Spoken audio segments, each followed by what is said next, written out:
En la oficina todos le temían. Con solo mencionar el nombre del CEO multimillonario, se hacía el silencio en cualquier salón, se congelaban las sonrisas y se bajaban las miradas. Pero yo soy la muchacha de la limpieza que le hizo frente. Y lo dejé colorado de la vergüenza. A lo mejor estás terminando tu turno, revisando las cámaras o cerrando el edificio mientras el mundo duerme. Dime, ¿desde dónde me ves? ¿Y qué hora es ahí? Te prometo que la historia de hoy te llegará al corazón. Me llamo Marta y por 23 años he sido la mujer invisible en la torre financiera Winton de Paseo de la Reforma en la Ciudad de México. Cada mañana a las 5, mientras la ciudad aún sueña, me abro paso por esas pesadas puertas de cristal cargando mi carrito de productos de limpieza, mis llaves tintineando como campanitas en el silencio del amanecer. El guardia de seguridad apenas levanta la vista de su periódico. Solo un movimiento rápido de cabeza para reconocer que existo, que ya es más de lo que la mayoría de la gente en este edificio me ha dado jamás.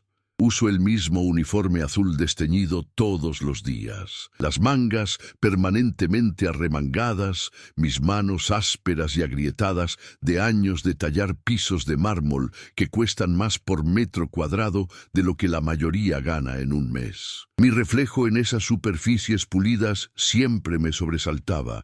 Una mujer de 60 años, con cabello plateado, recogido en un chongo práctico, ojos que han visto demasiado y dicho muy poco. Ricardo Winton III era dueño de esta torre, junto con la mitad del horizonte del centro de la Ciudad de México. Su riqueza era de esas que aparecen en los titulares de Forbes. Cientos de millones invertidos en bienes raíces, portafolios bursátiles que cambiaban como el clima, y rumores de criptomonedas que podrían comprar países pequeños. Carteras de Bitcoin que valían más que fondos de pensiones enteros, activos esparcidos por continentes como semillas de un árbol de dinero que nunca paraba de crecer. Pero el dinero, aprendí, no te compra decencia. La primera vez que lo vi de cerca fue un martes por la mañana en octubre.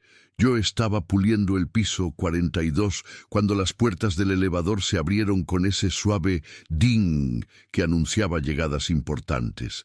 Salió Ricardo Winton en un traje que probablemente costaba más que mi salario anual. Sus zapatos italianos de piel repiqueteando contra el piso en el que había pasado 2 horas perfeccionando. No me vio. Gente como él nunca lo hace, pero yo vi todo sobre él. La forma en que se movía como si fuera dueño no solo del edificio, sino del aire dentro de él. El Rolex de platino que atrapaba la luz matutina que se filtraba por los ventanales de piso a techo. El celular pegado a su oreja mientras ladraba órdenes sobre pagos de dividendos y rendimientos trimestrales. No me importa si el mercado está volátil, le gritó al teléfono, pasando junto a mí como si fuera un mueble. Mueve 50 millones de las inversiones europeas a futuros de oro. Hazlo ahora. 50 millones. Dicho tan casualmente como yo podría mencionar comprar leche en el Oxxo.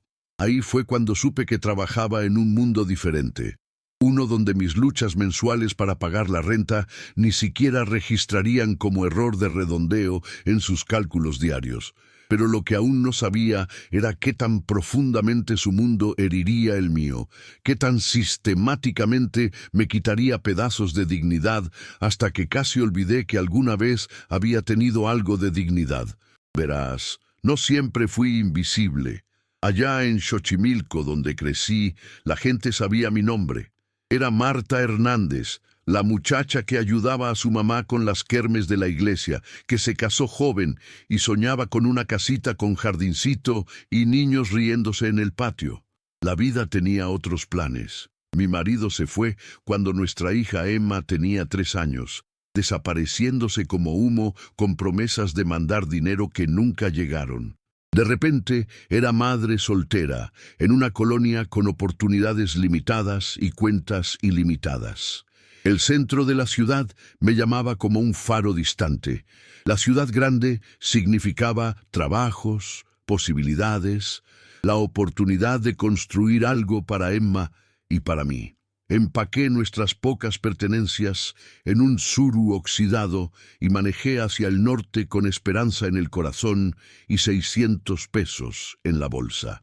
El puesto de intendencia en Winton Financial no era glamoroso, pero ofrecía trabajo estable, seguro social y la promesa de pago de horas extra. Lo que no prometía era dignidad, pero estaba demasiado desesperada para leer la letra chiquita de ese contrato particular. Emma creció en un departamentito de una recámara en la Doctores, mientras yo trabajaba de noche en una torre reluciente que representaba todo lo que no podíamos tener.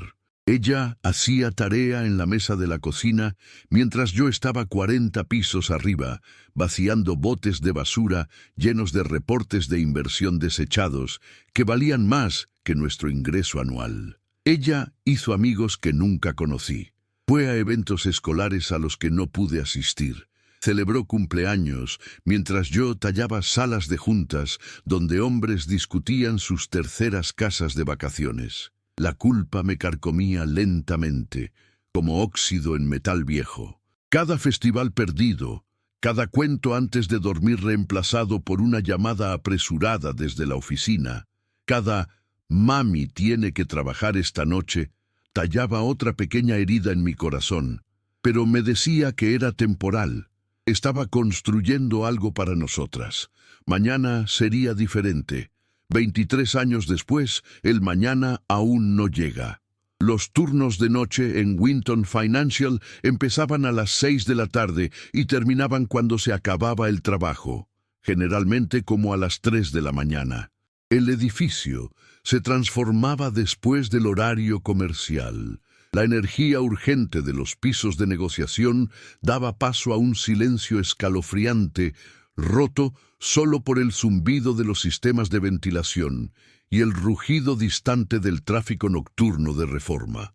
Aquí era cuando verdaderamente habitaba su mundo, moviéndome por espacios donde millones de pesos cambiaban de manos diariamente, donde se tomaban decisiones que podían afectar miles de vidas. Aprendí a leer los humores del edificio a través de su basura. Cuando la bolsa tenía un buen día, los botes de basura se desbordaban de botellas de champán y contenedores de take-out de restaurantes caros. Los días malos significaban evidencia de comer por estrés, tazas de café vacías por docenas, sobrecitos de Alka-Seltzer, recortes de periódico arrugados sobre volatilidad del mercado. Los botes de reciclaje contaban historias de fortunas ganadas y perdidas en el espacio entre el café matutino y las juntas de la tarde. La oficina personal de Ricardo Winton ocupaba todo el último piso.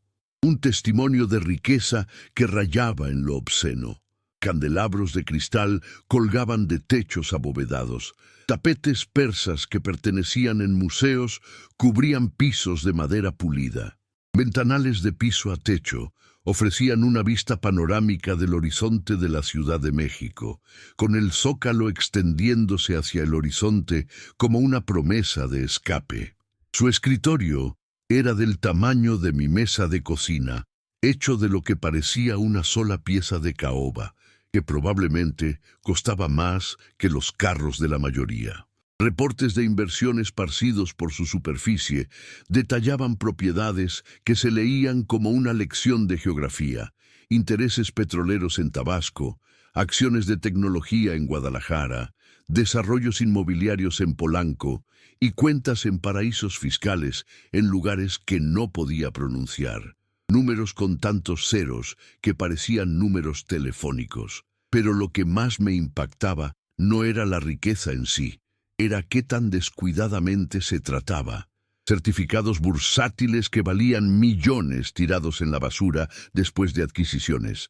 Cheques de dividendos por cientos de miles de pesos dejados sobre mesitas como listas de súper olvidadas. Una vez encontré un cheque de caja por 2 millones de pesos, siendo usado como separador en una novela que aparentemente había abandonado después de 3 capítulos. 2 millones de pesos como separador. Pensé en ese cheque mientras iba en el microbús a casa esa mañana, viendo salir el sol sobre colonias donde familias luchaban para pagar gastos médicos, donde adultos mayores escogían entre medicinas y despensa.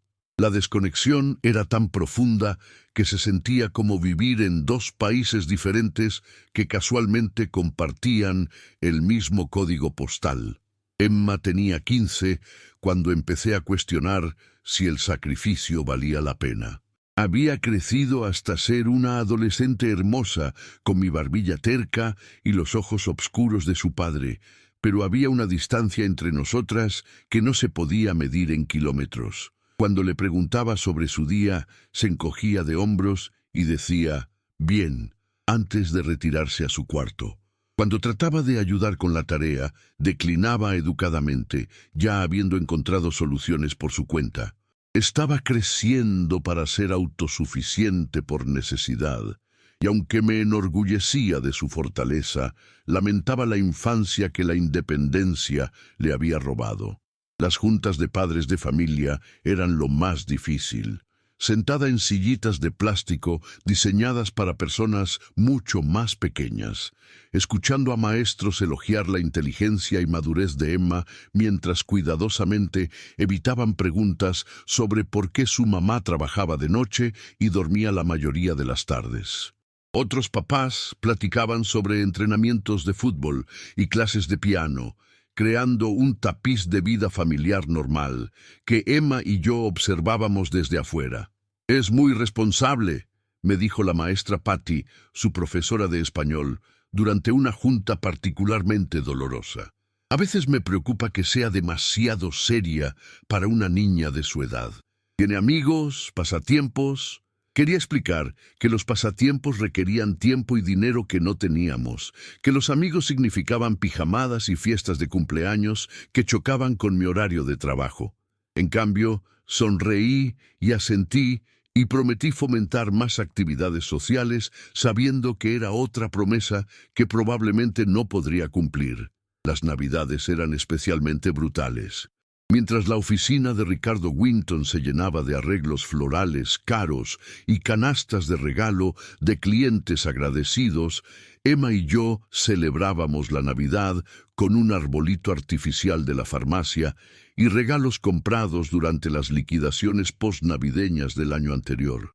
Ella nunca se quejó, pero la vi viendo otros niños con sus bicicletas nuevas y sistemas de videojuegos. Sus caras brillantes, con esa alegría particular que viene de tener papás que pueden permitirse ser espontáneos. Empecé a agarrar turnos extra donde fuera posible, limpiando oficinas en otros edificios los fines de semana, aceptando proyectos especiales que pagaban tarifas de tiempo extra. El dinero ayudaba, pero significaba menos tiempo con Emma, menos presencia en su vida diaria. Estaba trabajando más duro para darle más, mientras simultáneamente le daba menos de lo que realmente necesitaba. A mí. El punto de quiebre llegó durante su penúltimo año de preparatoria. La habían aceptado en la UNAM con una beca parcial académica, pero los costos restantes de colegiatura seguían siendo astronómicos. Pasé noches sin dormir, calculando y recalculando nuestras finanzas, robándole a un santo para pagarle a otro, y descubriendo que aún robándoles a todos, todavía nos faltaba. Ahí fue cuando tomé la decisión que me perseguiría por años después. Fui a la oficina de Ricardo Winton una noche, no como la muchacha de la limpieza invisible, sino como una madre desesperada. Toqué su puerta durante una de sus sesiones nocturnas, mis manos temblando mientras sostenía la carta de aceptación de Emma y los formularios de ayuda financiera. Me miró desde su computadora con la expresión de alguien que había encontrado un insecto inesperado en su ensalada. «Sí, ¿qué pasa?» «Señor Winton, soy Marta Hernández. Yo limpio sus oficinas». Su mirada se deslizó sobre mí sin reconocimiento, aunque había estado manteniendo su espacio de trabajo por más de una década.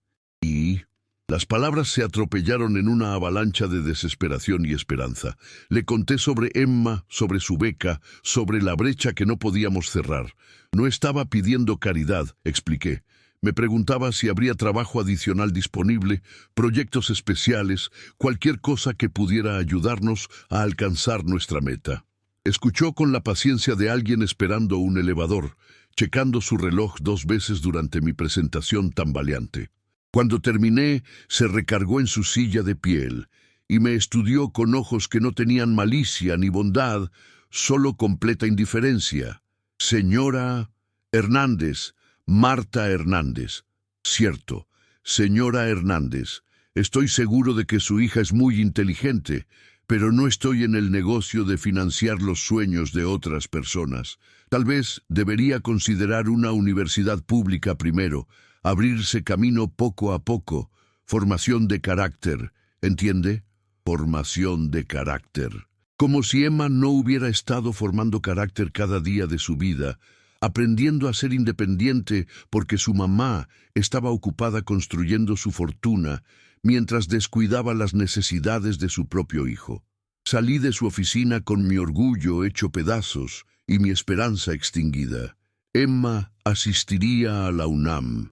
Encontraríamos la manera, aunque significara deudas aplastantes y más años de sacrificio. Pero algo dentro de mí se rompió esa noche. Algo que había estado agrietándose por años, finalmente se partió completamente. Lo peor no fue su rechazo, fue su suposición de que Emma debería conformarse con menos simplemente porque veníamos de menos. En su mundo, la educación era algo dado, la oportunidad se heredaba y el éxito era tradición familiar. En nuestro mundo eran lujos que ganar a través de décadas de agotamiento y compromisos. ¿Sabes lo que se siente trabajar en un lugar donde tu salario anual no cubriría su presupuesto mensual de vinos? ¿Donde tus luchas más profundas son sus errores de redondeo? Te pregunto porque te veo ahí, viendo desarrollarse esta historia, y me pregunto si has sentido ese tipo particular de invisibilidad, esa humillación específica de necesitar algo de gente que ha olvidado lo que se siente necesitar. Las indignidades llegaron en olas después de eso, pequeños tsunamis de falta de respeto que me dejaban sintiéndome empapada de vergüenza. Ricardo Winton empezó a reconocer mi existencia, pero solo para señalar supuestas deficiencias en mi trabajo. Una mancha de agua en su mesa de conferencias se volvía fundamento para una conferencia de 10 minutos sobre atención al detalle. Polvo en un librero que nadie leía jamás llevaba a sugerencias de que tal vez estaba volviéndome muy vieja para este tipo de trabajo. Su asistente ejecutiva, Carolina, era aún peor. Una mujer de 30 y tantos que había convertido un título de negocios y coqueteo estratégico en un salario de 6 cifras, me trataba como un electrodoméstico descompuesto que no se podía molestar en arreglar. Dejaba notitas pasivo-agresivas sobre estándares de limpieza, programaba juntas en cuartos que acababa de trapear y hablaba de mí en tercera persona aun cuando estaba parada justo ahí. No creo que entienda qué tan importantes son estas superficies, le dijo Carolina a Ricardo una noche mientras yo limpiaba cerca. Tal vez necesitamos a alguien con más atención al detalle. Alguien más joven, quería decir. Alguien más barato. Alguien más agradecida por el privilegio de ser invisible. La presión financiera en casa se estaba volviendo insoportable. Los pagos de colegiatura de Emma estiraban nuestro presupuesto más allá de su punto de quiebre. Estaba comiendo una comida al día para que alcanzara, sobreviviendo de café y determinación mientras veía a mi hija sobresalir académicamente y fingir no notar que su mamá se estaba desapareciendo lentamente de exceso de trabajo y desnutrición. Empecé a agarrar turnos en otros edificios, limpiando bancos y despachos legales, hasta que mis manos se agrietaron y sangraron de exposición constante a químicos fuertes. El sueño se volvió un lujo que no me podía permitir. Agarraba siestas de 20 minutos entre edificios, durmiendo en paradas de camión y baños, soñando con un día cuando descansar no se sintiera como pereza. Los problemas de salud empezaron pequeños. Dolores de cabeza persistentes, dolor en las articulaciones que hacía subir escaleras un suplicio, una tos que duró meses. Pero los doctores y medicina costaban dinero que no teníamos, así que trataba síntomas con pastillas de mostrador y oración, esperando que mi cuerpo aguantara lo suficiente para que Emma terminara la universidad. Una noche en diciembre, mientras limpiaba la oficina de Ricardo Winton, encontré estados de inversión esparcidos por su escritorio. Los números eran pasmosos, riqueza personal que excedía el PIB de países pequeños, ganancias de capital que empequeñecían mis ingresos de toda la vida, pagos de dividendos que llegaban mensualmente como relojito. Un estado particular me llamó la atención. Una inversión en criptomonedas que se había apreciado 12 millones de pesos en un solo trimestre. 12 millones de pesos en 3 meses, por no hacer absolutamente nada. Me senté en su silla, la primera vez que me había permitido semejante libertad, y me quedé viendo esos números hasta que se difuminaron. 12 millones de pesos era suficiente para pagar la colegiatura de Emma por el próximo siglo. Era suficiente para comprar nuestro edificio de departamentos y cada edificio en nuestra cuadra. Era suficiente para financiar becas para cientos de chavos como Emma, chavos cuyas mamás se estaban matando lentamente para pagar sueños que ya les habían negado. Y era ganancia, dinero ganado del dinero. Multiplicación sin esfuerzo, riqueza procreando más riqueza como algún tipo de bacteria financiera que crecía exponencialmente en la caja Petri del capitalismo mexicano. El contraste era tan marcado que se sentía como dolor físico. Mientras yo racionaba comidas y posponía atención médica, Ricardo Winton estaba haciendo más dinero dormido de lo que yo haría en 10 vidas de semanas de 60 horas. Mientras Emma calculaba pagos de préstamos que la seguirían hasta la mediana edad, sus hijos probablemente estaban debatiendo qué universidad europea ofrecía el mejor esquí cerca. Ahí fue cuando empezó la ira. No del tipo caliente y explosivo que arde brillante y se desvanece rápido, sino la furia fría y constante que se asienta en tus huesos y cambia la manera en que ves todo. Por 23 años había estado agradecida por este trabajo, agradecida por trabajo estable, agradecida por seguro social, agradecida por la oportunidad de servir a gente que tenía tanto que habían olvidado el valor de tener cualquier cosa. Pero la gratitud, me di cuenta, se había vuelto otra forma de invisibilidad. Mi agradecimiento por migajas de su mesa me había hecho cómplice de mi propia disminución. Al estar agradecida por menos, les había enseñado a darme aún menos que eso. La revelación fue tanto liberadora como aterrorizante. Si no estaba agradecida, ¿qué era? Si no era invisible, ¿en quién me convertiría?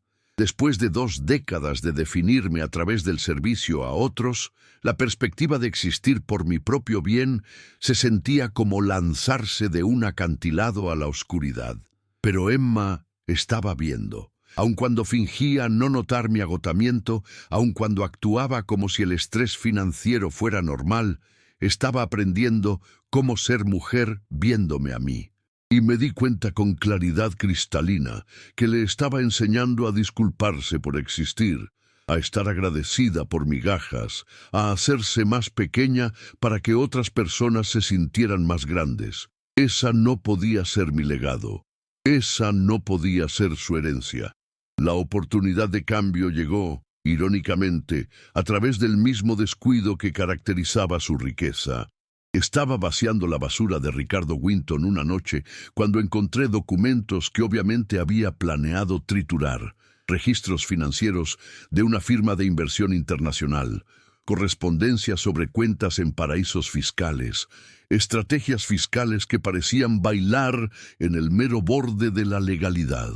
La mayoría estaba más allá de mi entendimiento, instrumentos financieros complejos con nombres como derivados y sociedades de fondos de cobertura que igual podrían haber estado escritos en griego antiguo, pero algunas partes eran cristalinas, escritas en el lenguaje universal de los números que trasciende niveles educativos y clases sociales. Esquemas de evasión fiscal que le ahorraban millones anualmente, mientras maestros y bomberos pagaban tasas efectivas más altas que él.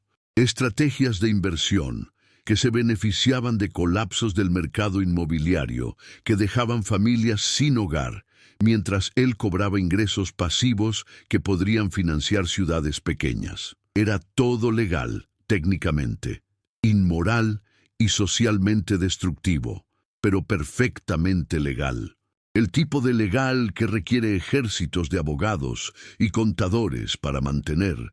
El tipo que solo está disponible para gente cuya riqueza proporciona acceso a complejidad que el resto de nosotros no podemos navegar o pagar. Fotografié los documentos con mi teléfono obsoleto, no por ningún plan grandioso, sino por algún instinto que no podía nombrar del todo. Tal vez era seguro, tal vez era evidencia, tal vez era solo prueba de que los juegos que jugaban con números tenían consecuencias reales para gente real.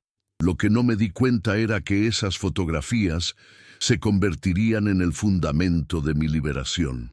La confrontación llegó 3 semanas después, un jueves en la noche que empezó como cualquier otra.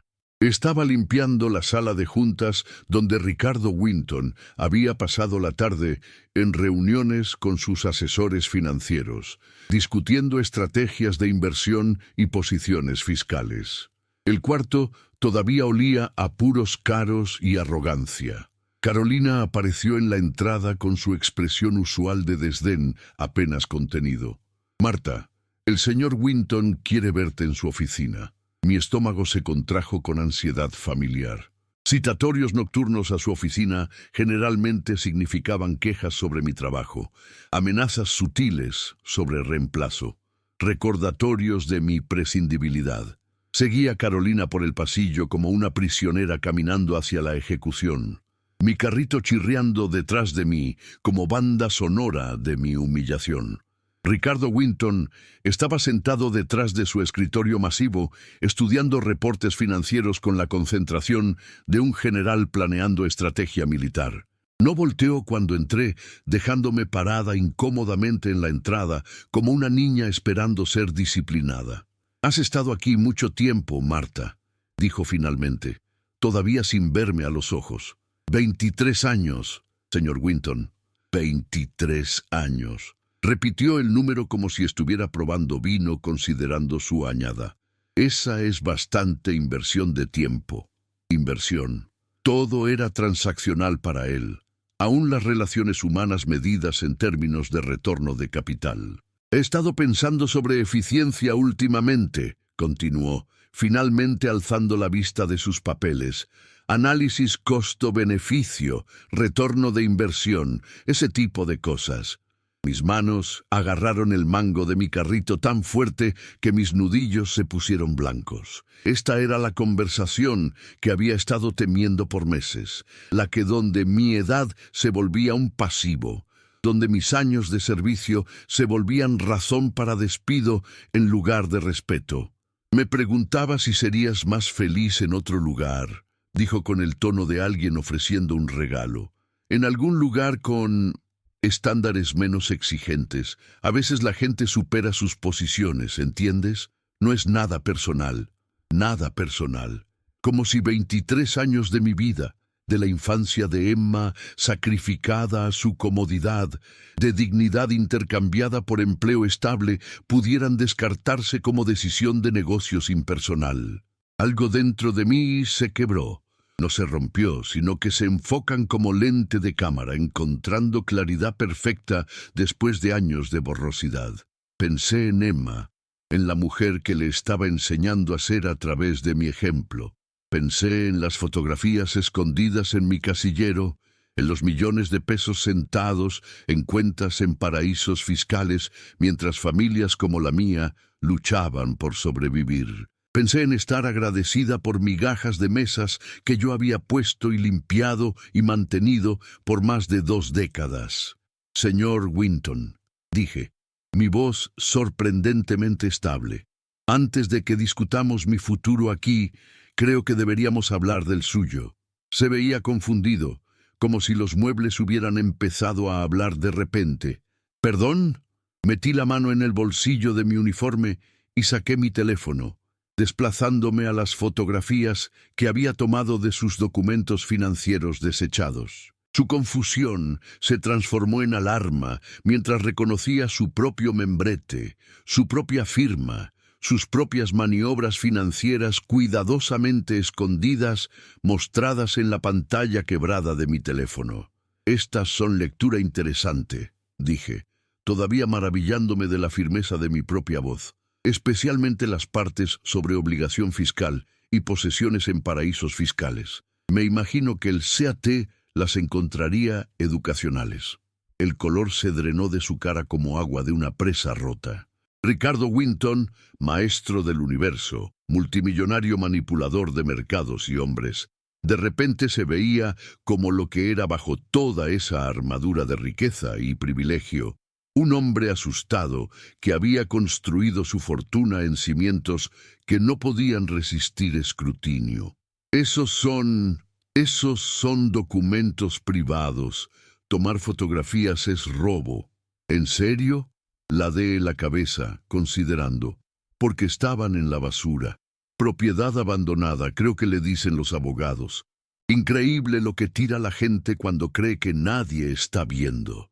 Sus dedos tamborilearon contra el escritorio, cálculo reemplazando pánico en sus ojos. ¿Qué quieres? ¿Qué quería? 23 años de agravios acumulados subieron a mi garganta como bilis.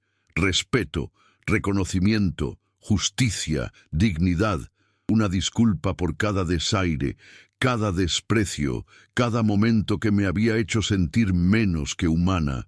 Pero, más que nada, quería que entendiera lo que se sentía ser impotente, tener tu destino decidido por alguien que te veía como prescindible. Quiero mi trabajo, dije simplemente. Quiero mis prestaciones. Quiero el respeto que viene con 23 años de servicio dedicado.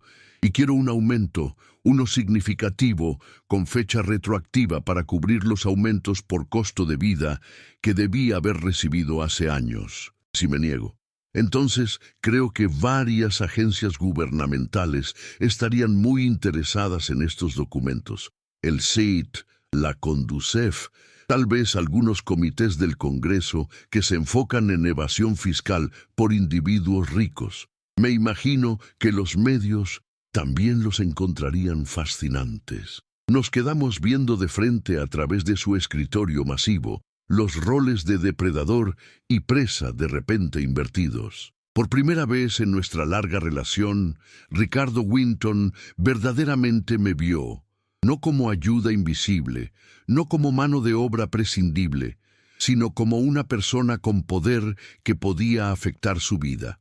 La negociación duró 2 horas. Un aumento que duplicó mi salario, prestaciones de salud garantizadas, una contribución al fondo universitario para Emma que eliminaría nuestra deuda aplastante. Más importante, un contrato escrito que me protegía de despidos, represalia. Pero el dinero no fue la verdadera victoria. La verdadera victoria fue ver a la persona más poderosa que había conocido jamás darse cuenta de que todos, absolutamente todos, son vulnerables a alguien, que la riqueza no es armadura contra consecuencias, que el privilegio no puede protegerte de toda forma de responsabilidad. Cuando salí de su oficina esa noche, mi carrito chirriando por el pasillo de mármol, una última vez antes de que empezaran mis nuevas responsabilidades, sentí como si estuviera respirando aire diferente. No aire más limpio, el edificio todavía olía a dinero y compromiso moral, sino aire que me pertenecía, que tenía derecho a respirar. Emma estaba despierta cuando llegué a casa a las 5 de la mañana, sentada en nuestra mesa de cocina, con libros de texto esparcidos alrededor de ella como artefactos de su libertad que se acercaba. Volteó cuando entré, y algo en mi cara hizo que dejara su pluma. «Ma, ¿estás bien? ¿Te ves diferente?» Me senté frente a ella y le conté todo. Sobre la confrontación, sobre las fotografías, sobre el contrato que había firmado que cambiaría nuestras dos vidas. Sus ojos se agrandaron conforme la historia se desarrolló y cuando terminé, se quedó callada por mucho tiempo. «Lo chantajeaste», dijo finalmente, y no pude decir si estaba sorprendida o impresionada. «Negocié», corregí. «Desde una posición de fuerza en lugar de debilidad. Hay diferencia». Asintió lentamente, y pude verla procesando no solo los eventos, sino lo que significaban para cómo entendía a su madre, su mundo, la relación entre poder y justicia. «Estoy orgullosa de ti», dijo, y me di cuenta de que era la primera vez que me había dicho esas palabras en lugar de que yo se las dijera a ella. Los cambios en Winton Financial fueron inmediatos y obvios. Ricardo Winton me trataba con respeto cauteloso, como alguien que había aprendido a manejar explosivos vivos. Las notas pasivo-agresivas de Carolina desaparecieron completamente, si por órdenes directas o por sus propios instintos de supervivencia, nunca supe. Mi nuevo salario me permitió trabajar horas normales, comer comidas regulares, llevar a Emma a cenar a restaurantes donde los meseros tampoco eran estudiantes trabajando para pagarse la escuela. Pero el cambio más profundo fue interno. Caminaba diferente, no con la invisibilidad cuidadosa de alguien tratando de no molestar a gente importante, sino con el paso confiado de alguien que pertenecía en cualquier espacio que ocupara. Hablé en juntas que previamente había atendido silenciosamente. Hice sugerencias sobre mejoras de eficiencia basadas en mi conocimiento íntimo de las operaciones del edificio. Afirmé experiencia que había estado acumulando por más de 2 décadas. Alguna gente se adaptó mejor que otros a mi transformación. Los guardias de seguridad, que siempre me habían tratado con respeto casual, simplemente asintieron su aprobación a mi nuevo estatus. El otro personal de limpieza me veía con una mezcla de admiración y desconcierto. ¿Cómo había su colega invisible de repente se había vuelto visible, poderosa, protegida? El personal ejecutivo luchó más con el cambio.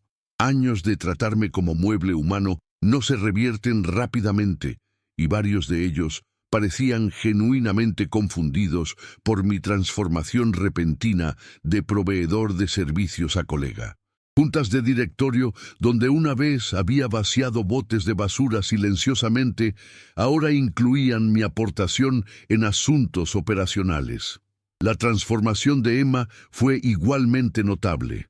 La presión financiera que había ensombrecido toda su adolescencia se levantó como niebla quemándose en luz matutina. Se unió a clubes, hizo amigos, fue al cine sin calcular el costo en víveres perdidos. Sus calificaciones, ya excelentes, mejoraron más conforme el estrés dejó de interferir con su concentración. Pero más importante, empezó a ver a su mamá diferente. No como víctima de circunstancias, no como advertencia sobre opciones limitadas, sino como una mujer que había encontrado poder en una situación imposible y lo había usado para cambiar su vida. Los efectos ondulantes se extendieron más allá de nuestra familia. Los amigos de Emma, la mayoría de los cuales venían de trasfondos similares de clase trabajadora, vieron nuestra historia con fascinación. Sus propias madres, amas de llaves de hotel, limpiadoras de oficina, trabajadoras de restaurante, empezaron a hacer preguntas sobre sus propias situaciones, sus propios derechos, su propio conocimiento acumulado que podría tener valor más allá de sus posiciones actuales. Una noche, Emma trajo a casa a su amiga María, cuya mamá limpiaba oficinas en el centro. Durante la cena, María me acribilló con preguntas sobre documentación, sobre protecciones legales, sobre la diferencia entre estar agradecida por empleo y aceptar explotación. Mi mamá ha estado haciendo el mismo trabajo por 15 años, dijo María, su voz tensa con ira que reconocí. Nunca le han dado un aumento, nunca han reconocido su experiencia. Sabe más sobre sus operaciones de negocios que la mitad de sus gerentes, pero la tratan como si fuera desechable. Me encontré volviéndome consultora accidental de una red subterránea de mujeres invisibles, limpiadoras y cuidadoras y trabajadoras de servicio de alimentos que habían pasado décadas haciendo que las vidas de otras personas funcionaran sin problemas, mientras las suyas se desmoronaban de negligencia. Venían a mí por consejo, por valor, por ejemplos de cómo el conocimiento podía volverse influencia y la influencia podía volverse justicia. Las conversaciones sucedían en cuartos de descanso y paradas de camión, en mensajes de texto nocturnos y llamadas de domingo por la tarde. Mujeres compartiendo historias de falta de respeto, de explotación, de las pequeñas humillaciones diarias que se acumulan en daño que altera vidas, pero también compartiendo estrategias, recursos legales, técnicas de documentación y, más importante, la idea radical de que su experiencia tenía valor que iba mucho más allá de sus tareas asignadas. Algunas de estas mujeres encontraron sus propias versiones de influencia, trabajadoras de guardería que documentaron violaciones de seguridad que papás ricos preferían ignorar, empleadas domésticas que habían escuchado estrategias de inversión y planes de negocios mientras eran tratadas como muebles, asistentes administrativas que habían estado manejando operaciones complejas mientras les pagaban como si fueran archivistas. Otras simplemente encontraron el valor de pedir lo que merecían, aumentos, respeto, reconocimiento por experiencia que habían estado proporcionando gratis. No todas tuvieron éxito, pero todas descubrieron que preguntar era posible, que sus voces tenían valor, aun cuando las respuestas las decepcionaron. El movimiento, si se le podía llamar así, era invisible para la gente que más afectaba. Los ejecutivos ricos y profesionales que empleaban este ejército de mujeres invisibles nunca se dieron cuenta de que su tratamiento descuidado de trabajadores había creado una red subterránea de conocimiento y apoyo mutuo. Continuaron discutiendo asuntos de negocios sensitivos, enfrente de gente que no consideraban digna de notar. Continuaron desechando documentos que revelaban la brecha entre sus personas públicas y prácticas privadas. Pero las mujeres notaban todo. Comunicaban a través de canales que sus empleadores no podían acceder o monitorear. Compartían información y estrategias a través de industrias y edificios de oficinas, creando una economía sombra de ayuda mutua y empoderamiento colectivo.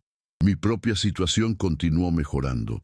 El aumento que Ricardo Winton había acordado era suficientemente substancial que podía permitirme no solo necesidades básicas, sino pequeños lujos que habían sido inimaginables por décadas. Un abrigo nuevo de invierno que no era de tienda de segunda, cena en un restaurante donde era clienta en lugar de ver a otra gente comer mientras limpiaba sus mesas, libros comprados nuevos en lugar de prestados de la biblioteca. La educación universitaria de Emma, una vez fuente de ansiedad financiera aplastante, se volvió celebración de posibilidad. Cambió su carrera de negocios, una elección práctica, motivada por nuestras limitaciones financieras, a ciencias ambientales, siguiendo una pasión que nunca se había sentido libre de perseguir.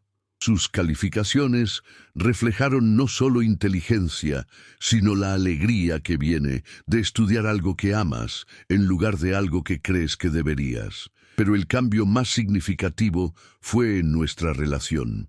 El estrés financiero que había creado distancia entre nosotras, mi agotamiento, su independencia nacida de necesidad, empezó a sanar. Tuvimos tiempo para conversaciones que no eran sobre logística o supervivencia.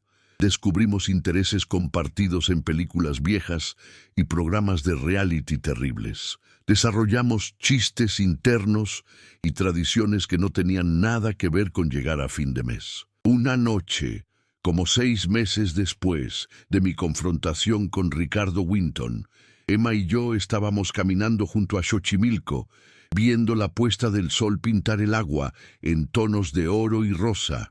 El horizonte de la ciudad brillaba detrás de nosotras, incluyendo la torre financiera Winton, donde había pasado tantos años de servidumbre invisible. ¿Alguna vez te arrepientes?, preguntó de repente. De la manera en que pasaron las cosas, digo, el chantaje. Pensé seriamente en la pregunta. ¿Me arrepentía de usar el propio descuido de Ricardo Winton contra él? ¿Me arrepentía de forzar responsabilidad de alguien que había construido su fortuna evitando consecuencias? Me arrepiento de que fuera necesario, dije finalmente. Me arrepiento de que 23 años de servicio dedicado no fueran suficientes para ganar respeto básico. Me arrepiento de que tuve que encontrar influencia en lugar de que me dieran justicia. Pero no me arrepiento de defenderme, de defendernos, del principio de que toda persona merece dignidad sin importar su título de trabajo. Asintió, y caminamos en silencio cómodo por un rato, escuchando las olas lamer contra la orilla. Quiero ser como tú, dijo eventualmente, fuerte así, suficientemente valiente para pelear cuando pelear es necesario.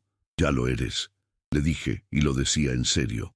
Emma había estado peleando toda su vida, peleando para destacar académicamente a pesar del estrés financiero, peleando para mantener optimismo a pesar de opciones limitadas, peleando para volverse la persona que quería ser en lugar de la persona que las circunstancias trataron de forzarla a ser.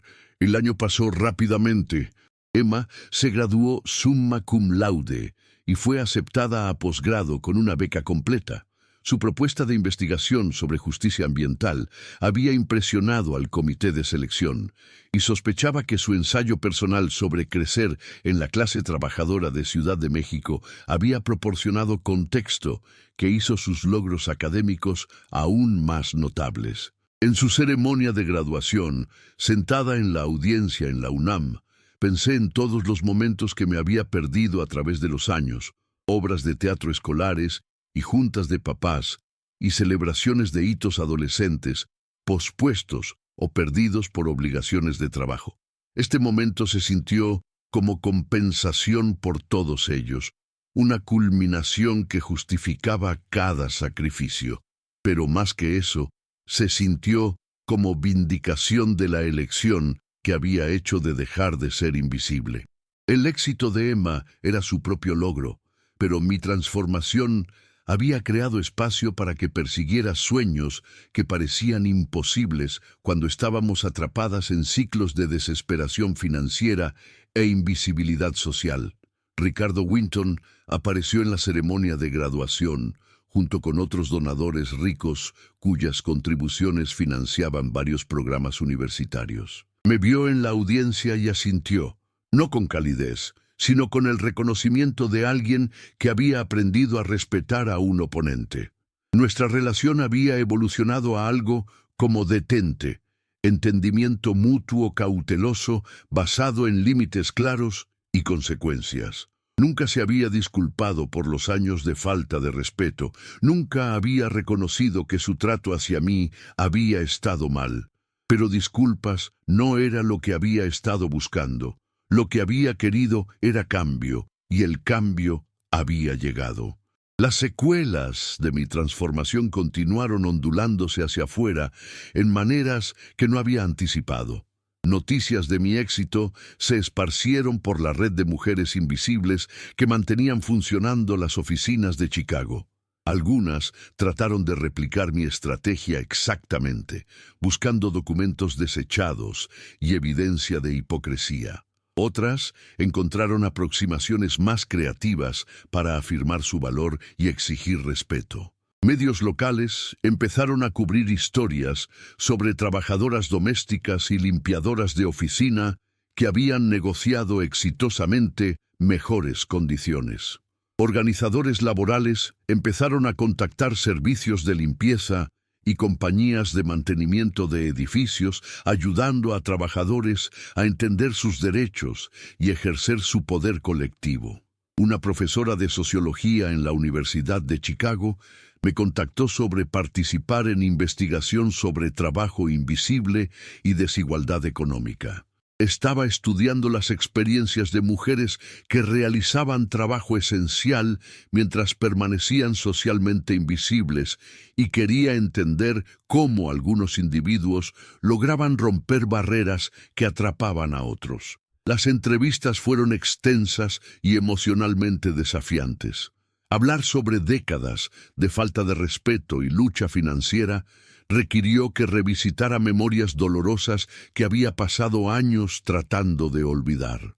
Pero la profesora me ayudó a entender mi experiencia en contexto más amplio, cómo historias individuales de explotación se conectaban a patrones sistémicos de desigualdad económica e invisibilidad social.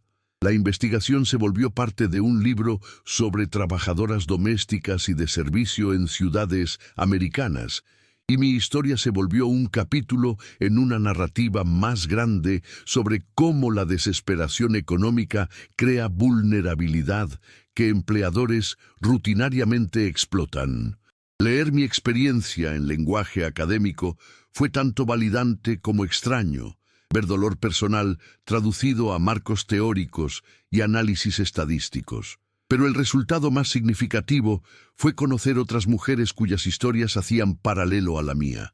A través del proyecto de investigación me conecté con amas de llaves y nanas y trabajadoras de oficina de todo el país que habían encontrado sus propias maneras de resistir explotación y exigir dignidad. Sus estrategias variaban, pero su percepción central era la misma. La invisibilidad es una elección que puede rechazarse, y la influencia existe aún en las situaciones que parecen más impotentes. Emma, mientras tanto, estaba prosperando en posgrado. Su investigación sobre justicia ambiental en comunidades urbanas estaba ganando atención de hacedores de política y organizaciones comunitarias.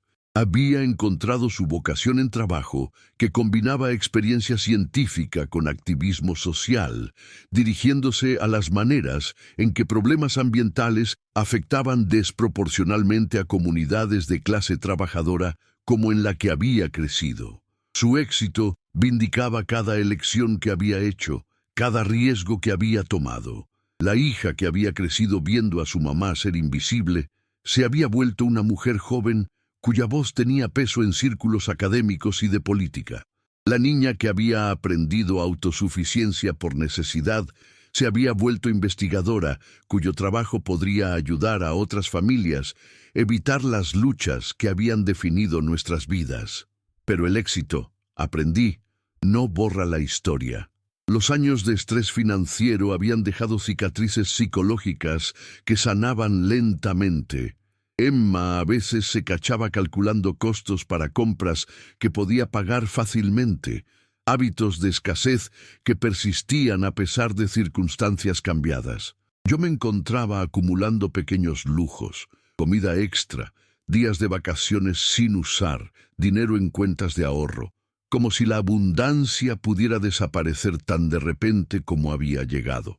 El trauma de la invisibilidad tomó más tiempo sanar que el trauma de la pobreza. Años de ser ignorada y despreciada habían creado reflejos de autodisminución que requerían esfuerzo consciente para superar.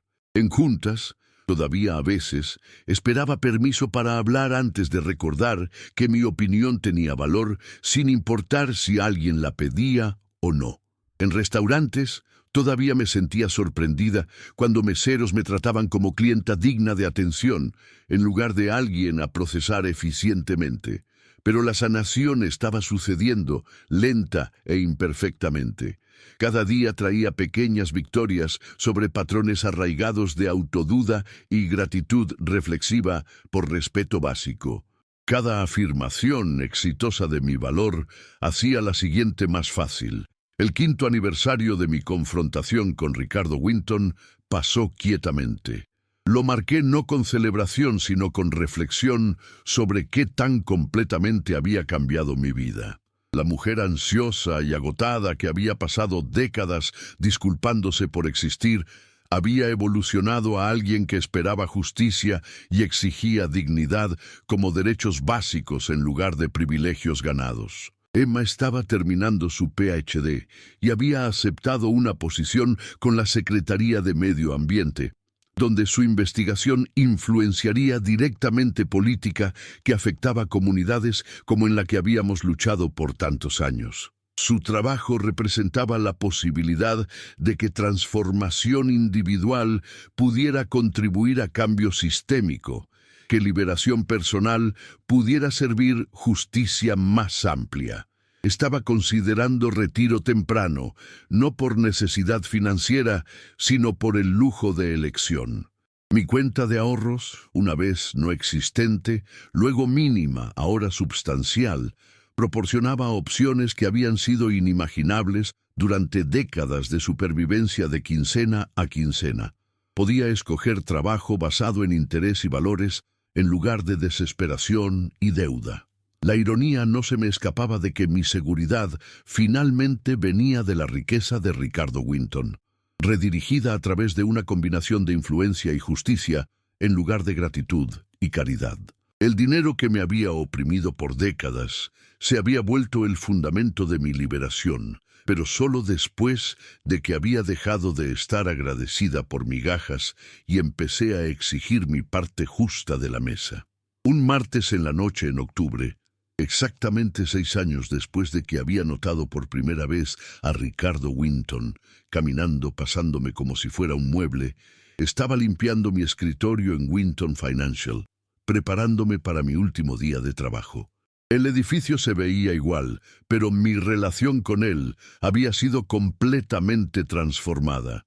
Ya no era la mujer invisible que tallaba sus pisos y vaciaba sus botes de basura. Me había vuelto alguien con nombre, voz, presencia que no podía ignorarse. Ricardo Winton apareció en la entrada de mi oficina. Tenía una oficina ahora, con ventanas dando a Reforma y muebles que me pertenecían durante horas de negocio. Tocó antes de entrar, una cortesía que hubiera sido impensable durante mis décadas de invisibilidad. «Marta», dijo, y por primera vez en nuestra larga relación, mi nombre sonó natural viniendo de su boca. «Quería desearte bien en tu retiro». «Gracias, señor Winton». Se quedó parado torpemente por un momento, claramente queriendo decir algo más, pero luchando con palabras que no le venían naturalmente. Finalmente, habló otra vez. «Sabes, este edificio funcionaba más sin problemas cuando tú lo limpiabas de lo que funciona ahora con el nuevo servicio. Ellos no entienden los sistemas como tú los entendías». Era lo más cercano a un reconocimiento de mi experiencia y valor que había ofrecido jamás. No una disculpa, no una admisión de haber hecho mal, sino reconocimiento de que mi trabajo había importado en maneras que nunca se había molestado en notar hasta que se había ido. «La experiencia importa», dije simplemente. «En cualquier trabajo», asintió y extendió su mano para un apretón. Su agarre fue firme pero no dominante, el apretón de manos de iguales en lugar de empleador y empleada. Cuando se fue, me di cuenta de que nuestra relación había evolucionado a algo que ninguno de nosotros dos podría haber imaginado cuando empezó con su desprecio descuidado de mi humanidad. Mi último día en Winton Financial fue anticlimático en la mejor manera posible. Sin drama, sin confrontaciones, sin revelaciones finales o reversiones. Solo el trabajo de un día normal completado por alguien que estaba lista para pasar al siguiente capítulo de su vida. Las otras mujeres en el edificio, limpiadoras y personal administrativo y trabajadoras de servicio de alimentos, me hicieron una pequeña fiesta de retiro en el cuarto de descanso. Comimos pastel de la panadería del súper y tomamos café de la máquina que me había sostenido a través de miles de turnos nocturnos. Sus regalos fueron modestos, pero significativos. Un álbum de fotos lleno de fotos de fiestas de oficina que había trabajado en lugar de atendido, una planta para mi departamento, un libro sobre historia de Ciudad de México, escrito por gente que había notado a los trabajadores invisibles que habían construido la ciudad. Emma llegó cuando la fiesta estaba terminando, alta y confiada en su blazer de la Semarnat, cargando flores y usando la sonrisa que me había sostenido a través de décadas de duda y lucha. Me abrazó enfrente de mis colegas y me di cuenta de que estaba orgullosa de ser vista como mi hija, no a pesar de mi trabajo, sino por la dignidad que le había traído. Mientras salíamos del edificio Winton Financial juntas, pensé en la mujer que había entrado por esas puertas 28 años antes. Joven, desesperada, agradecida por cualquier oportunidad, dispuesta a ser invisible a cambio de empleo estable. Había sido fuerte a su manera, pero su fortaleza había sido defensiva, enfocada en supervivencia en lugar de transformación. La mujer saliendo del edificio era diferente, todavía fuerte, pero con fortaleza que era asertiva en lugar de resistente, transformativa en lugar de meramente sobreviviente. Había aprendido que la invisibilidad era elección, que el respeto era derecho, que la dignidad pertenecía a todos, sin importar su posición en la jerarquía de alguien más. Emma y yo cenamos esa noche en un restaurante con vista al lago, celebrando no solo mi retiro, sino el viaje que nos había traído a ambas a este momento de posibilidad y elección. Las luces de la ciudad se extendían debajo de nosotras, incluyendo la torre financiera Winton, donde había pasado tantos años invisible y agotada. ¿Qué sigue?, preguntó Emma mientras compartíamos postre y vimos la puesta del sol sobre agua que reflejaba la luz como diamantes esparcidos. Pensé seriamente en la pregunta. ¿Qué sí venía después para alguien que había pasado la mayoría de su vida sirviendo los sueños de otras personas, que finalmente había creado espacio para sus propias ambiciones? Aún no sé, dije honestamente, pero por primera vez en 30 años puedo decidir basado en lo que quiero en lugar de lo que necesito. Eso se siente como todo. El mesero trajo nuestra cuenta y pagué sin calcular si podía pagarla, sin pesar el costo contra otras necesidades, sin la ansiedad que había acompañado cada decisión financiera por décadas. Pequeñas victorias, pero profundas para alguien que recordaba cuando comprar víveres requería escoger entre artículos que todos parecían esenciales. Caminando a casa por el centro de Ciudad de México, pasando los edificios donde mujeres invisibles estaban empezando sus turnos nocturnos, pensé en todas las historias que permanecían sin contar. ¿Cuántas conserjes y amas de llaves y trabajadoras de servicio de alimentos estaban documentando, organizando, encontrando sus voces, exigiendo dignidad? ¿Cuántas hijas estaban viendo a sus madres transformarse de invisibles a esenciales, aprendiendo que la fortaleza podía ser asertiva en lugar de solo resistente? Los cambios que había experimentado no eran solo personales.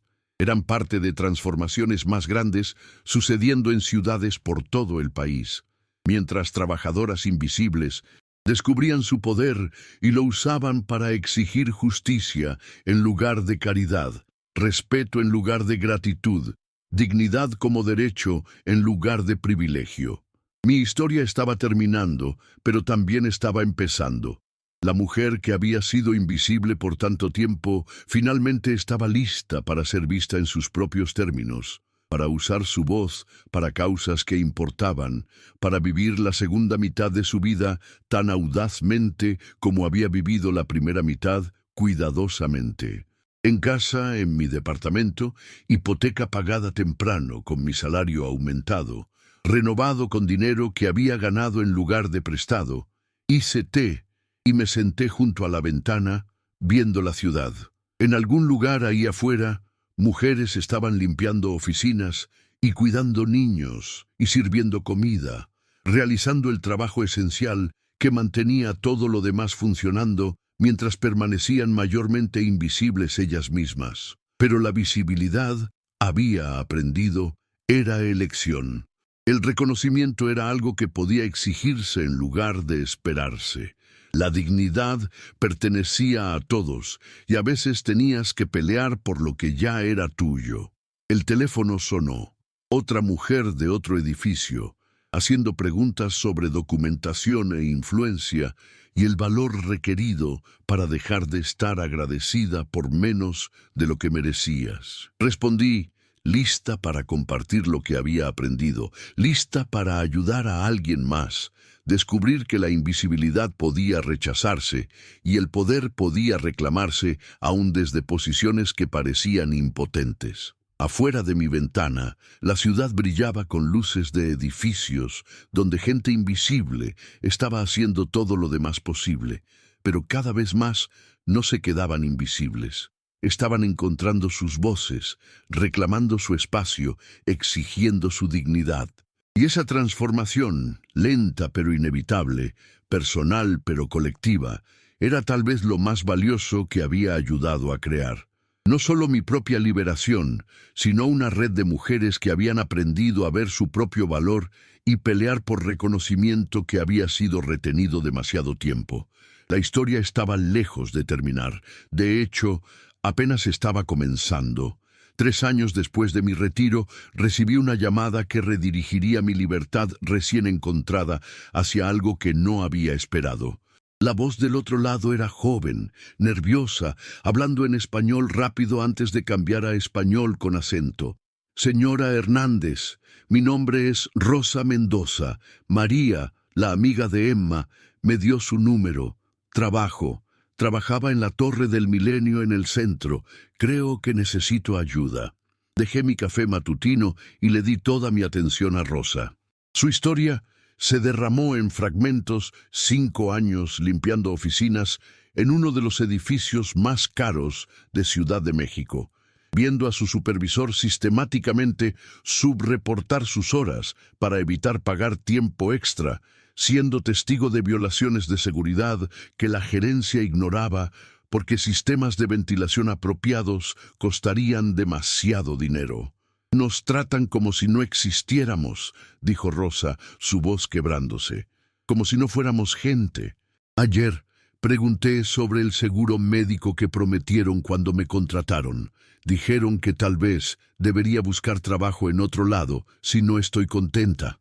La ira familiar subió en mi pecho, no la furia desesperada de mi propia impotencia, sino la rabia enfocada de alguien que había aprendido a canalizar indignación en acción.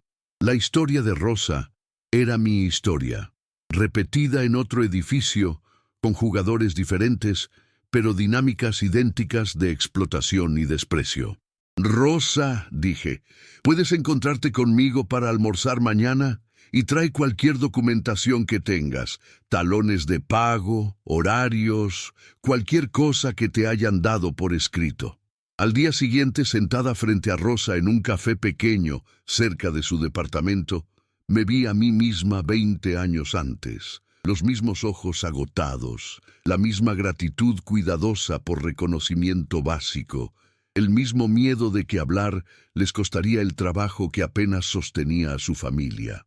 Pero a diferencia de mi yo más joven, Rosa tenía algo que yo no había poseído durante mis décadas de silencio. Me tenía a mí. La documentación de Rosa reveló un patrón de robo de salarios que era tanto descarado como sistemático. Horas recortadas de tarjetas de tiempo, pago de tiempo extra calculado incorrectamente, primas de seguro médico deducidas de cheques de pago por cobertura que no existía. La compañía administradora del edificio estaba robando a sus empleados más vulnerables porque podían, porque asumían que nadie los cuestionaría, porque habían aprendido que la desesperación hacía que la gente aceptara injusticia como inevitable. Esto es ilegal, le dije a Rosa, extendiendo sus talones de pago por la mesa entre nosotras. No solo malo, ilegal. Te están robando y hay leyes que protegen a trabajadores de exactamente este tipo de explotación. Los ojos de Rosa se llenaron de lágrimas, no de tristeza, sino del alivio arrollador de ser creída, de tener a alguien con conocimiento y experiencia validar que su trato era inaceptable. ¿Pero qué puedo hacer? Necesito este trabajo, mis hijos. Conservas el trabajo, dije firmemente, y consigues justicia. Estas dos cosas no son mutuamente excluyentes, a pesar de lo que quieren que creas. Durante las siguientes semanas, me volví la defensora no oficial y estratega de Rosa. Documentamos todo. Fotografiamos tarjetas de tiempo alteradas, grabamos conversaciones con supervisores, recolectamos testimonios de otros trabajadores que habían experimentado trato similar. Le enseñé a Rosa sobre leyes laborales y derechos de trabajadores, sobre la diferencia entre estatus de inmigración legal y protecciones en el lugar de trabajo, sobre los recursos disponibles para empleados que habían sido sistemáticamente engañados. Pero más importante, ayudé a Rosa a entender que pelear no era sobre ira o venganza.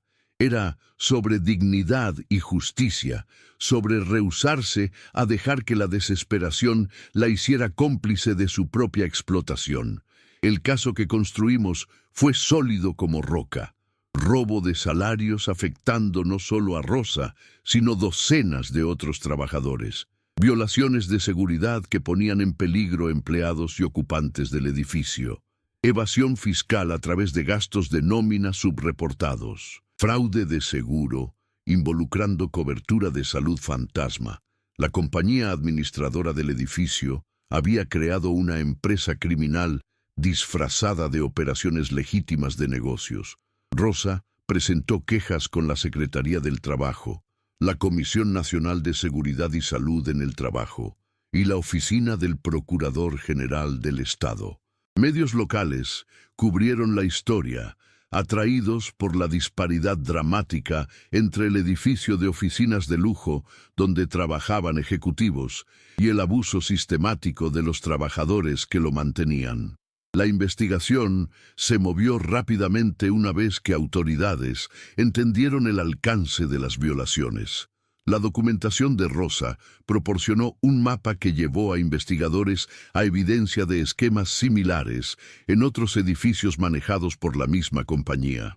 Lo que empezó como la queja de una mujer se volvió una investigación multimillonaria en robo de salarios institucionalizado que afectaba a cientos de trabajadores. El empleador de Rosa llegó a un acuerdo extrajudicial por una cantidad que empequeñecía sus salarios robados, pago atrasado, penalidades y daños punitivos que asegurarían el futuro financiero de su familia mientras mandaba un mensaje a otras compañías que explotaban trabajadores vulnerables. Más importante, el acuerdo incluyó cambios sistémicos, sistemas de nómina monitoreados, supervisión independiente de condiciones de trabajo y protecciones para empleados que reportaron violaciones.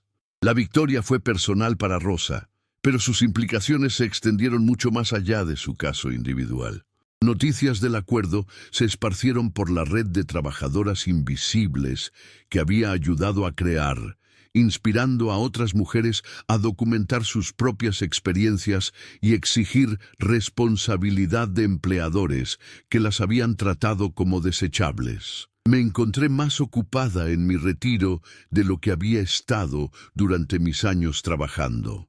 Mi teléfono sonaba constantemente con llamadas de amas de llaves y limpiadoras de oficina, trabajadoras de guardería y empleadas de servicio de alimentos que habían oído del éxito de Rosa y querían orientación para sus propias situaciones. Cada historia siguió patrones familiares: robo de salarios, violaciones de seguridad, falta de respeto sistemática, explotación habilitada por miedos de inmigración y desesperación económica. Emma sugirió que formalizara lo que se había vuelto mi misión no oficial. Ma, ya estás haciendo trabajo de defensa laboral. Tal vez es momento de hacerlo oficial. El Centro de Justicia para Trabajadoras. Marta Hernández Abrió en una oficina modesta en Xochimilco, financiada por mis ahorros y donaciones de mujeres cuyos casos habían resultado en acuerdos exitosos. Ofrecíamos consulta gratis a trabajadores que creían estar siendo explotados, ayuda con documentación y procesos legales, y conexiones con abogados que se especializaban en ley laboral. Pero nuestro servicio más importante era algo que no podía cuantificarse en victorias legales o acuerdos financieros. Proporcionábamos reconocimiento. Escuchamos a mujeres cuyas voces habían sido despreciadas por décadas, que habían sido told que sus experiencias no importaban, que habían aprendido a estar agradecidas por migajas de mesas que habían construido y mantenido. El centro se volvió lugar de reunión para mujeres invisibles por toda Ciudad de México. Venían buscando consejo legal, pero se quedaban por comunidad, por validación, por la experiencia radical de ser vistas y oídas por gente que entendía sus luchas íntimamente. Hicimos talleres sobre derechos de trabajadores, grupos de apoyo para mujeres lidiando con explotación en el empleo, y redes informales que conectaban trabajadoras aisladas a través de industrias y colonias. El trabajo atrajo atención nacional. Organizadores laborales de otras ciudades visitaron para aprender sobre nuestras estrategias de documentación y aproximaciones de construcción comunitaria. Investigadores académicos querían estudiar nuestro modelo para conectar defensa individual con cambio sistémico más amplio.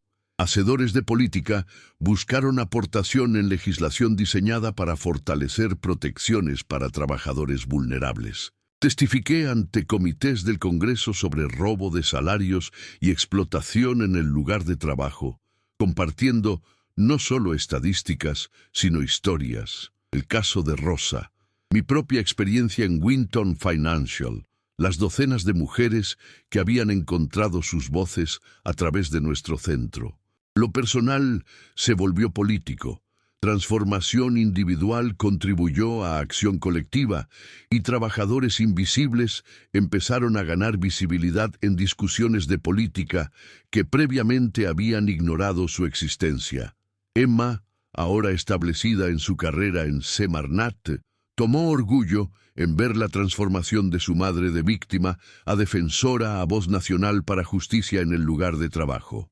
A menudo me presentaba en conferencias y eventos no como mi mamá, la exmuchacha de la limpieza, sino como mi mamá, la defensora laboral que está cambiando cómo México trata a sus trabajadores más vulnerables. La descripción se sentía acertada, pero incompleta. Estaba cambiando cómo México trataba a trabajadores vulnerables, pero más fundamentalmente, estaba ayudando a trabajadores vulnerables a cambiar cómo se veían a sí mismos. El cambio de gratitud a expectativa, de invisibilidad a presencia, de sufrimiento individual a acción colectiva, estos no eran solo cambios de política, sino revoluciones psicológicas que empezaban en los corazones y mentes de mujeres que habían pasado décadas disculpándose por existir. 5 años después de abrir el centro, habíamos manejado más de 300 casos, con una tasa de éxito que asombraba incluso a los abogados que trabajaban con nosotras. Pero éxito significaba cosas diferentes para diferentes mujeres. Para algunas, como Rosa, significó acuerdos financieros substanciales y cambios sistemáticos en condiciones de trabajo. Para otras, éxito significó simplemente encontrar el valor de pedir un aumento, reportar violaciones de seguridad, esperar respeto básico de supervisores que las habían tratado como invisibles. El éxito del centro atrajo atención de fuentes inesperadas. Ricardo Winton llamó una tarde, su voz llevando el tono cuidadoso de alguien que había aprendido a navegar relaciones construidas en respeto mutuo en lugar de diferenciales de poder. Quería hacer una donación a nuestro trabajo, dijo, como manera de reconocer la importancia de lo que estábamos haciendo. Estaba tentada a rechazar. Mi orgullo todavía llevaba cicatrices de décadas de humillación a sus manos. Pero Emma me recordó que justicia a veces significaba aceptar ayuda de oponentes anteriores, que transformación debería incluir la posibilidad de redención para gente que había aprendido a hacerlo mejor. La Fundación Winton se volvió uno de nuestros financiadores principales, apoyando no solo trabajo de casos individuales, sino investigación más amplia en prácticas de empleo y protecciones para trabajadores. Ricardo y yo desarrollamos una relación profesional construida en compromiso compartido a justicia en el lugar de trabajo, en lugar de afecto personal o perdón. Nunca se había disculpado completamente por su trato hacia mí, pero su apoyo financiero para otras trabajadoras vulnerables sirvió como forma de enmienda que tenía valor práctico más allá de satisfacción emocional. El trabajo del centro se expandió para incluir defensa de política. Empujamos por cumplimiento más fuerte de leyes laborales existentes, protecciones más amplias para trabajadores que reportaron violaciones y cambios sistémicos que prevendrían los tipos de explotación que veíamos diariamente.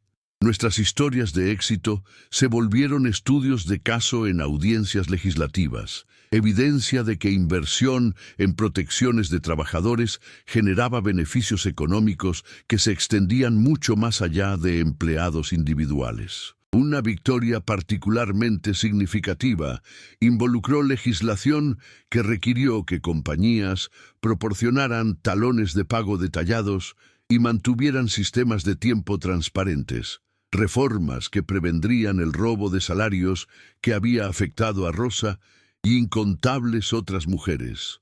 El proyecto de ley pasó con apoyo bipartidista, alimentado por testimonio de trabajadoras que habían encontrado sus voces a través de nuestros esfuerzos de defensa. Pero tal vez el cambio más profundo fue cultural en lugar de legal. La red de mujeres invisibles que habíamos ayudado a crear había evolucionado en un movimiento que cruzaba líneas étnicas y raciales, conectaba a trabajadoras a través de industrias y colonias, y desafió la suposición de que desesperación económica hacía explotación inevitable. Mujeres que una vez se habían disculpado por pedir ser tratadas, justamente ahora exigían respeto como derecho básico.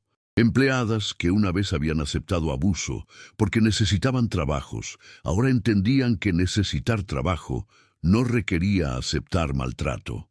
La transformación psicológica fue tan importante como las victorias legales, tal vez más. La investigación de Emma sobre justicia ambiental había evolucionado para incluir condiciones en el lugar de trabajo, examinando cómo las mismas comunidades que enfrentaban peligros ambientales también experimentaban explotación en el empleo.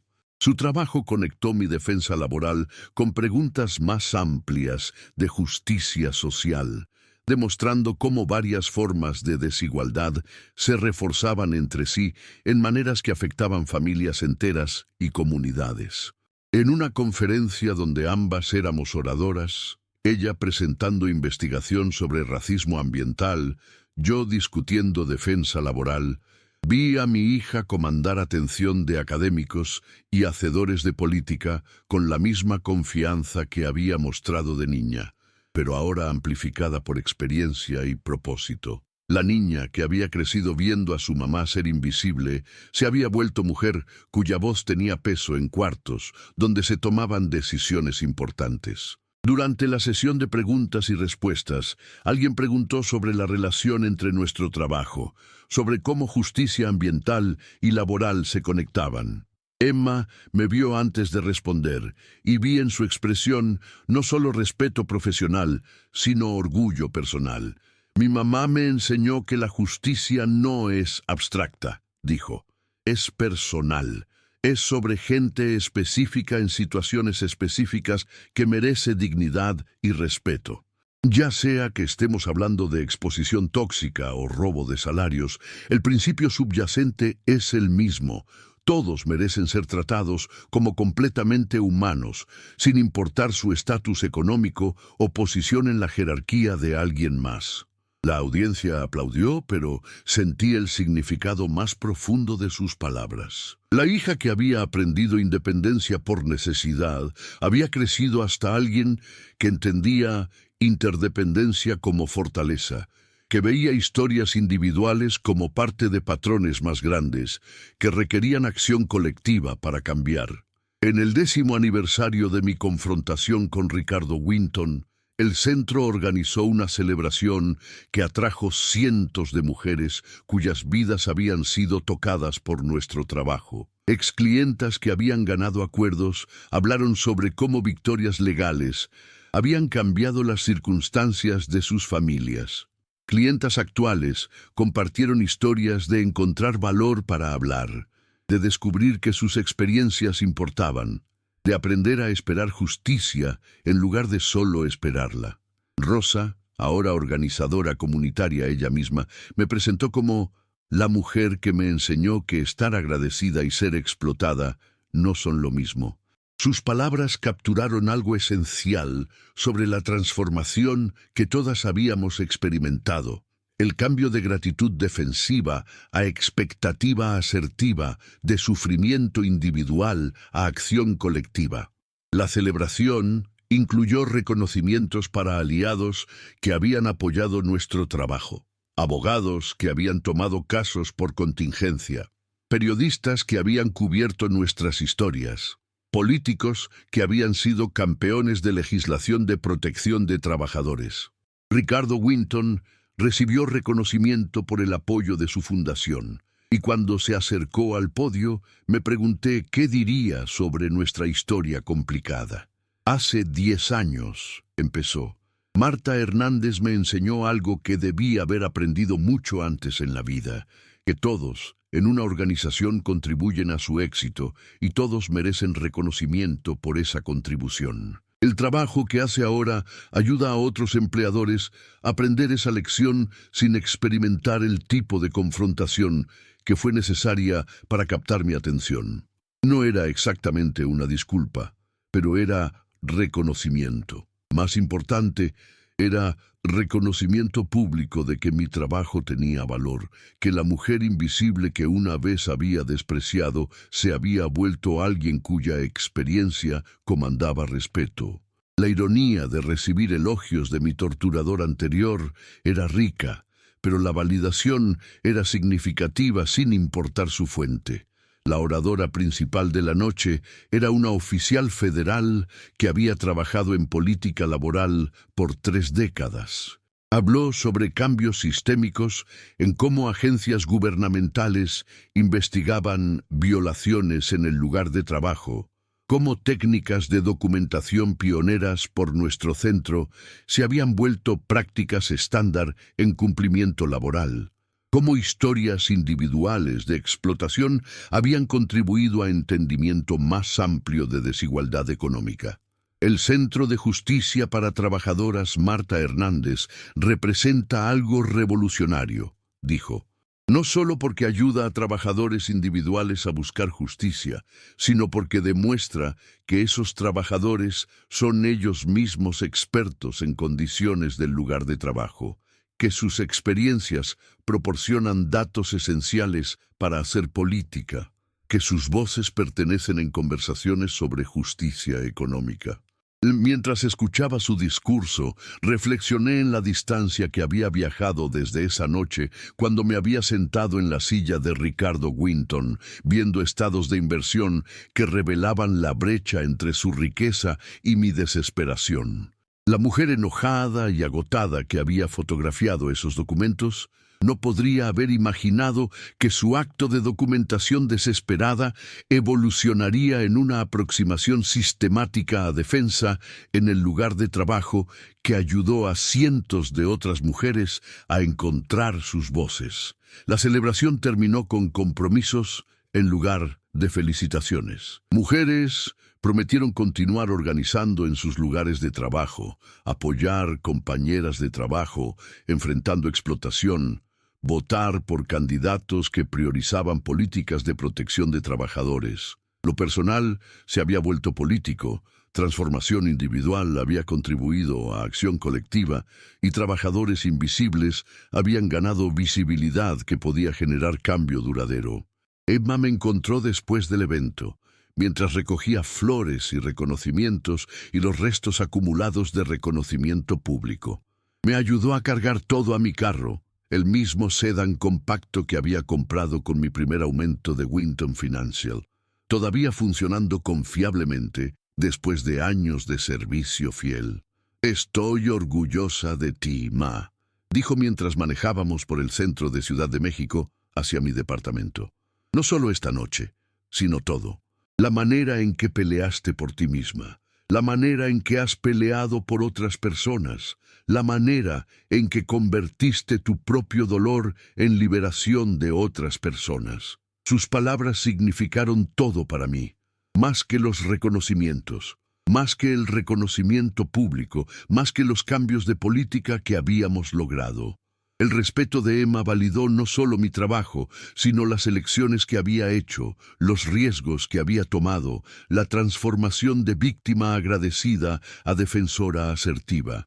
En casa esa noche, me senté junto a mi ventana viendo la ciudad, rodeada por flores de la celebración y fotos documentando una década de trabajo de defensa. La torre financiera Winton era visible en la distancia, iluminada contra el cielo oscuro como monumento a la concentración de riqueza que todavía caracterizaba el capitalismo mexicano. Pero el edificio ya no dominaba la vista desde mi ventana. Otras torres se habían levantado cerca, edificios de oficinas y complejos residenciales que albergaban miles de personas cuyas historias nunca escucharía, cuyas luchas nunca presenciaría, cuyas victorias nunca celebraría. La ciudad era más grande que cualquier edificio individual, más compleja que cualquier historia individual de explotación o liberación. Mi teléfono sonó. Siempre sonaba en las noches, mujeres llamando después de turnos de trabajo, durante descansos, cuando podían encontrar privacidad para discutir problemas que habían estado cargando solas. Esta llamada era joven, su acento sugiriendo inmigración reciente, su voz temblando con la combinación de miedo y esperanza que había aprendido a reconocer. «Señora Hernández, mi nombre es Carmen. Oí sobre su centro de Rosa Mendoza. Trabajo en un hotel en el centro y creo que nos están robando en nuestro pago, pero no sé qué hacer y tengo miedo de que si me quejo, me van a correr». Me acomodé en mi silla, lista para escuchar, lista para ayudar a otra mujer a descubrir que su voz tenía poder, que su experiencia importaba, que la dignidad era un derecho por el que valía la pena pelear. Afuera de mi ventana, la ciudad brillaba con luces de edificios donde gente invisible estaba haciendo todo lo demás posible, pero cada vez más no se quedaban invisibles. La historia estaba lejos de terminar. De hecho, todavía estaba empezando, una conversación a la vez, una mujer a la vez, un acto de valor construyendo sobre el último, hasta que la acumulación de transformaciones individuales creó cambio colectivo que nadie podía ignorar. «Carmen», dije, alcanzando el cuaderno donde documentaba cada llamada, cada historia, cada paso en el largo viaje hacia justicia. «Dime qué está pasando. Empieza desde el principio y no te dejes nada. Tu historia importa y vamos a averiguar cómo asegurar que te traten justamente». Mientras empezó a hablar, pensé en todas las mujeres que habían hecho llamadas similares, todas las historias que habían contribuido al movimiento que habíamos construido juntas, todas las victorias que habían probado que la invisibilidad era elección que podía rechazarse.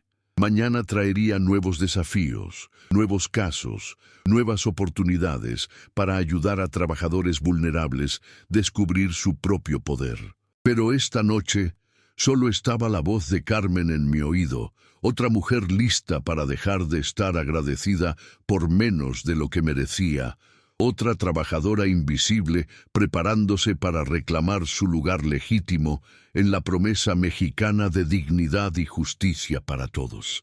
La conversación continuó y afuera de mi ventana la ciudad brillaba con posibilidad. ¿Alguna vez te has sentido invisible en tu propio lugar de trabajo, viendo a otros recibir crédito por tus contribuciones? ¿Has visto a alguien que amas sacrificar su dignidad por seguridad financiera, quedándose callado ante la falta de respeto porque necesitaba el trabajo? Comparte tu experiencia en los comentarios. Tu historia importa y alguien necesita escuchar que no estás solo. Si esta historia te conmovió, por favor, dale like y suscríbete. Estas historias llegan a personas que necesitan saber que sus voces tienen poder, que su experiencia tiene valor, que la dignidad es un derecho por el que vale la pena pelear. Para continuar estos viajes emocionales, hemos creado un podcast especial con historias igualmente poderosas. Puedes encontrarlo aquí a la izquierda. Gracias por ser parte de este viaje hacia visibilidad y justicia. Te veo en la próxima historia.